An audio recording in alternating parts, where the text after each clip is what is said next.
Shalom Bapak Ibu Saudara yang dikasihi Tuhan. Bagaimana kabar hari ini? Saya percaya kabar kita luar biasa sebab kita punya Yesus yang luar biasa. Amin. Haleluya. Hari ini kita akan belajar bersama-sama dalam kitab 2 Samuel pasal 4 dengan tema firman Tuhan, yaitu tidak semua peluang adalah emas. Tidak semua peluang adalah emas. Ya, saya bacakan di dalam 2 Samuel pasal 4 ya, dan ayatnya yang ke-12. Sesudah itu Daud memberi perintah kepada anak buahnya untuk membunuh mereka. Tangan dan kaki mereka dipotong.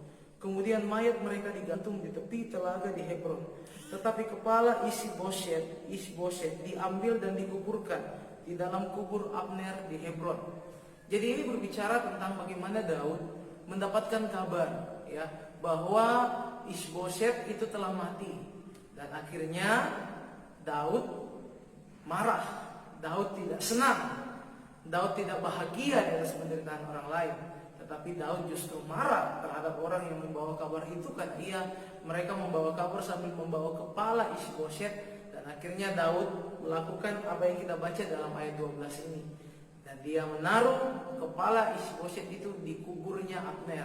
Ada sebuah penghormatan kepada seorang raja yang telah gugur ya. Menarik sekali, di sini kita melihat ada sebuah hal yang penting untuk kita mengerti ya. Terkadang dalam kehidupan kita, maka kita selalu berada dalam masa-masa penantian ya. Di hari-hari ini kita juga sedang berada di masa-masa penantian ya. Di rumah aja kita tidak tahu kapan badai ini berlalu. Kita sedang berada di masa-masa penantian.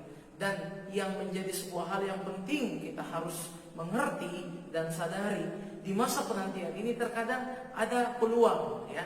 Terkadang ada sebuah kesempatan yang datang menghampiri kita, yang ada di depan kita. Nah, ini yang kita harus mulai memahami, apakah kita harus menguji apakah ini peluang yang dari Tuhan atau peluang untuk menguji ambisi kita ya. Kita jangan mau melangkahi rencana Tuhan. Hati-hati, jangan sampai kita melangkahi waktu Tuhan ya. Lagu itu sangat penting, waktu Tuhan itu pasti yang terbaik. Jangan sampai kita tidak sabar dan seperti yang dialami oleh Daud. Wah, orang-orang yang datang kepadanya berpikir, wah ini Daud ini kalau saya berikan kepala raja saingannya, maka saya akan menjadi anak buahnya, saya akan diangkat menjadi kepala dari pasukannya ya. Dan ia seakan-akan membawa kabar bahwa Daud sudah saatnya engkau menjadi raja Israel. Padahal itu belum saatnya, Bapak Ibu Saudara. Jadi di sini memberikan kita sebuah pengertian bahwa mari dalam hidup ini tidak semua peluang itu adalah emas. Mari ketika kita baca dalam kisah ini, Daud memiliki sikap yang benar ya. Banyak orang berkata seperti ini, Pak Pendeta, memang sih tidak apa-apa, banyak jalan menuju Roma. Bahkan burung gagak pun dipakai Tuhan kan untuk memberi makan Elia. Jadi bukan berbicara tentang soal cara saja. Tuhan pun juga bisa memakai iblis untuk menolong kita. Halo, hati-hati. Tuhan pakai iblis untuk mencobai kita, tidak pernah untuk menolong kita ya. Seperti Ayub diuji, dicobai, Tuhan izinkan iblis untuk mencobai Ayub. Tetapi tidak ada pernah saya dapat di Alkitab iblis dipakai Tuhan untuk menolong umatnya, tidak ada ya. Untuk menguji ada ya. Jadi ini menjadi sebuah perenungan bagi kita, mari dalam hidup ini jangan sampai ada peluang-peluang yang didapatkan dengan cara-cara yang kotor. Itu ada di depan kita dan kita mengambil peluang itu. Hati-hati Bapak Ibu Saudara, biarlah hidup kita tetap meminta Tuhan, selidikilah hatiku, ujilah aku, dan biarlah apa yang aku lakukan itu berkenan dan memuliakan nama-Mu. Hari-hari ini mari kita mau senantiasa melakukan yang terbaik kepada Tuhan. Saya mengingat tentang Yusuf ya. Saya mengingat bagaimana ia juga mendapatkan peluang emas ketika Tante Potifar berniat untuk menjadikannya simpanan, Bapak Ibu Saudara ya. Dia berada di posisi yang krusial saat itu karena dia adalah hamba dari Potifar, tetapi ia bisa menjadi lebih dari hamba, simpanannya dari Tante Potifar. Dan bagi banyak orang barangkali itu adalah jalan menuju kepada sebuah kesuksesan dalam pemerintahan, tetapi Yusuf tidak memakai jalan itu. Hati-hati Bapak Ibu Saudara. Mari kita seperti Yusuf, kita mau tetap berkata, aku mau memakai cara Tuhan, aku mau memakai jalan Tuhan. Walaupun kita melihat Yusuf malah di situ dia difitnah, di situ dia dipenjara, tetapi waktu Tuhan itu selalu indah pada waktunya. Tidak pernah terlambat, Bapak Ibu Saudara. Justru saat dia di penjara, dia bisa belajar tentang ilmu perpolitikan. Dia bisa belajar bagaimana caranya mengatur makanan dari juru makanan raja, ya Bapak Ibu Saudara. Ini penting sekali. Dia bisa belajar bagaimana mengatur pemerintahan dari tahanan-tahanan politik. Dan akhirnya ketika dia keluar, dia menjadi seorang yang siap berperang, siap berjuang bagi kejayaan Mesir, bahkan bagi keselamatan nanti teman-temannya, saudara-saudaranya dari Kanaan, yaitu anak-anak Yakub, ya, dan Yakub sendiri ayah dan ibunya. Jadi menjadi sebuah pertanyaan bagi kita, sudahkah kita tetap menantikan jawaban dari Tuhan? Sudahkah kita tetap menyatakan, Tuhan, aku mau memakai caramu. Aku tidak mau menganggap setiap peluang yang ada di depanku itu sebagai kesempatan yang bisa aku ambil. Saya hanya mau berkata, Tuhan, pimpin aku. Mari Bapak Ibu Saudara berkata, Tuhan, pimpin aku, sehingga aku tahu waktumu itu selalu yang terbaik. Demikianlah renungan firman Tuhan saat pagi hari ini. Saya percaya hidup kita selalu ada dalam genggaman dan pertolongan Tuhan. Ingatlah, waktu Tuhan pasti yang terbaik. Kita angkat pujian ini. Saya percaya setiap kita mau menantikan waktu Tuhan.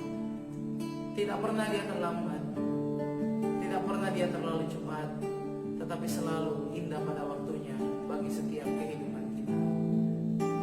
Bila kau izinkan sesuatu terjadi, ku percaya semua untuk kebaikanku. Bila nanti telah tiba waktu, ku percaya kuasa-Mu. Katakan waktu Tuhan, Tuhan pasti yang terbaik. Walau kadang tak mudah dimengerti, lewati cobaan, ku tetap percaya waktu Tuhan pasti yang terbaik. Bapak Ibu Saudara, Tuhan tidak pernah mau kita tertawa di atas penderitaan orang lain. Kalau kita baca dalam 2 Samuel pasal 4 ini, keluarga Saul terus mengalami penderitaan. Isboset akhirnya takut, dia gentar karena Abner mati. Dan ayatnya yang keempat, saudara sepupunya yaitu Mephiboset itu jatuh dan timpang. Dan ayat setelahnya berbicara bahwa Isboset itu tidur, tetapi ia dibunuh saat dia tidur. Berita ini tidak membuat Daud tertawa dan berkata, wah, ini pembalasan bagi musuh. Tetapi Daud malah menangis, dan Daud menghukum orang-orang yang melakukan itu. Ini berbicara bahwa mari hidup ini, mari kita pakai cara Tuhan. Peluang yang dari Tuhan itu selalu berbicara bukan untuk mengorbankan orang lain, tetapi supaya setiap orang lain dapat diselamatkan. Oleh sebab itu mari kita hapus setiap kesalahan-kesalahan orang, ampuni orang yang bersalah pada kita, miliki sikap hati yang benar, sehingga kita tidak menganggap apa yang menjadi kejatuhan orang lain itu menjadi awal kebangkitan kita. Tidak. Tapi mari kita mau berkata, Tuhan, selamatkan juga mereka, ampunilah mereka, sebab mereka tidak tahu apa yang mereka perbuat. Amin. Waktu Tuhan pasti yang terbaik.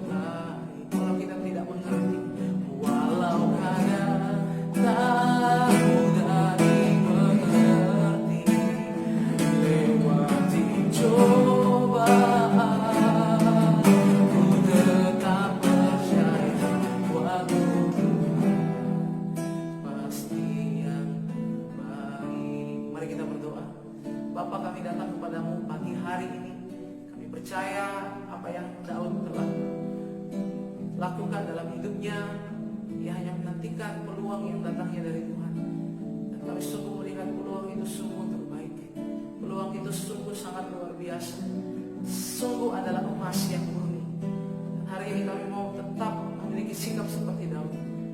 menyadari bahwa tidak semua peluang adalah emas, apalagi diperoleh dengan cara-cara yang kotor, bahkan mengorbankan orang lain. Tapi hari ini kami mau tetap percaya bahwa waktu Tuhan pasti yang terbaik. Ada waktunya Tuhan akan mengangkat kami jadi kepala bukan ekor. Kami tidak turun tapi terus naik. Dan kami yakin di dalam anugerah Tuhan kami akan jadi berkat. Kami akan memulihkan banyak orang oleh anugerah dan kemurahan-Mu. Dan kami percaya setiap lutut akan bertelut, setiap lidah akan mengaku Yesus adalah Tuhan. Kami tidak mau mencuri kemuliaan-Mu. Kiranya kemuliaan hanya bagi Tuhan dari kekal sampai selama-lamanya. Inilah menjadi doa kami. Kami hanya menantikan waktu Tuhan. Bahkan bagi setiap Bapak Ibu yang mendengarkan tayangan ini, hamba berdoa ya Tuhan, bagi mereka Tuhan menolong, Tuhan memberkati. Yang lemah Tuhan kuatkan, yang sakit Tuhan sembuhkan, yang susah Tuhan hiburkan, yang mengalami masalah Tuhan berikan kami kemenangan. Sehingga kami percaya pertolongan Tuhan tidak pernah terlambat. Indah pada waktunya bagi kami. Kami sambut hari baru ini di dalam nama Tuhan Yesus. Engkau Allah Immanuel, Engkau Allah yang menyertai kami. Haleluya. Bersama-sama kita katakan amin. Semangat menjalani hari ini. Dia Allah yang selalu memberikan kita peluang. Tetapi ingat, peluang yang dari Allah itu adalah peluang yang memuliakan namanya, peluang yang juga menyatakan pemulihan bagi orang lain, bukan mengorbankan orang lain. Tuhan Yesus memberkati. Haleluya.